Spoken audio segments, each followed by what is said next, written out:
Namo Namaha. Some invocation, I think, to the celestial beings. Om Paramatmane Namah, Om Parabrahmane Namah, Om Narayanaya Namah, Om Saraswatyai Namah, Om Ganapataye Namah, Om Gurubhyo Namah. Many years ago, I attended a lecture, and the lecture spoke about reason, rationality, and our ancient tradition. But then the tone changed when the topic came up about the Puranas. So the Puranas are what we may call, using Western terminology, mythological stories. Now, some have objections to the term mythological. I don't get caught up in things like that. But the issue that the individual had was that these stories, these Puranic stories of the Devi Devta, the gods and goddesses, were irrational. And in fact, in Star Wars, they were simply just make-believe things. That didn't sit well with me. The Hindu civilization is one of the last civilizations which has a cosmology filled with polytheism. And we often shy away from that. We often see that as a pejorative term. No, we're a monotheistic culture. We're not polytheistic. I proudly say we're polytheistic. Every ancient society was polytheistic. But then it requires us to understand what we mean by polytheism.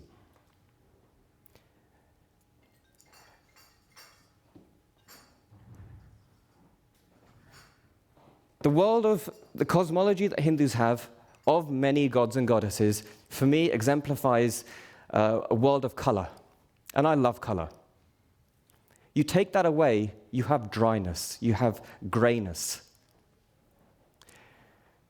So you have these texts, these Puranas, and they talk about various gods and goddesses, their stories, and of course, ours wasn't the only civilization to have these.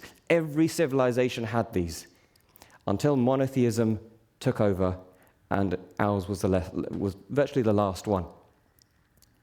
So are these stories simply just fantasies, ridiculous Star Wars things? Like I said, that didn't sit well with me, and for reasons I'll explain shortly. Elsewhere, I've heard people criticize something like astrology, and it's those Hindus who have a scientific background and yet deem it to be irrational. We're rational, we're scientists, we don't believe in things like that. Do they know what science is? I have a scientific background myself. We function in a world where we use models. We don't know how anything works. The world's an utter mystery. Existence is a mystery. Every aspect of life is a mystery. All we're using are concepts to try and make sense of reality. Be it at the scientific level, be it anthropological, be it spiritual. We are creating conceptual models. And so those scientists who deem to have things absolutely have a limitation in their understanding. Because actually, if we look back a few hundred years ago, in the West, when Newton started the conversation about gravity as a force, he didn't have the explanatory tools for it. It took a few hundred years for Einstein to come around and provide a model based on the warping of space-time. So he now has developed a model which is an explanatory tool for how gravity works. Doesn't mean gravity wasn't there. So in the world of astrology, particularly Vedic astrology, Jyothish,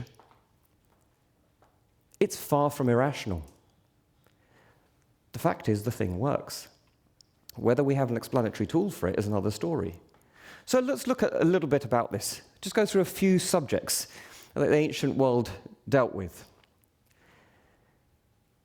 They were aware of the visible planets. We look up, we see stars. I don't know if you're aware, but a few days ago, on the weekend in fact, when you look up at the full moon, there was a star next to it. Anybody notice it? Okay, it's to the right. On Sunday it was. We would just think it's a star. It was particularly the planet Jupiter. The ancients had awareness of these things. How? It boggles the mind. how they had access to the depths of information. And the more one studies a subject like Jyothish, one gets to appreciate how deeply intellectual, how profound the thinking, the intelligence was of our ancestors. It is an entire subject in itself. It's a study of time. It's a study of causation. It's a study of oneself and how one connects with the universe. It doesn't treat the individual as an isolated being. It understands that we are, as individuals, within a system of Prakriti, within a system of nature. And there is a flow to nature. Things are not sporadic. So there's very profound philosophy embedded within this stuff. You take something like Vedic maths. The ancient world developed 16 sutras, 16 aphorisms, and within these 16, all of maths can be placed. The entirety. So subjects which we think are unrelated, but some topic in geometry, and then some topic in calculus, and we think, or a topic in algebra, and we think that these particular topics are not connected. You link them back to a single sutra. What's going on with the genius of the ancient mind?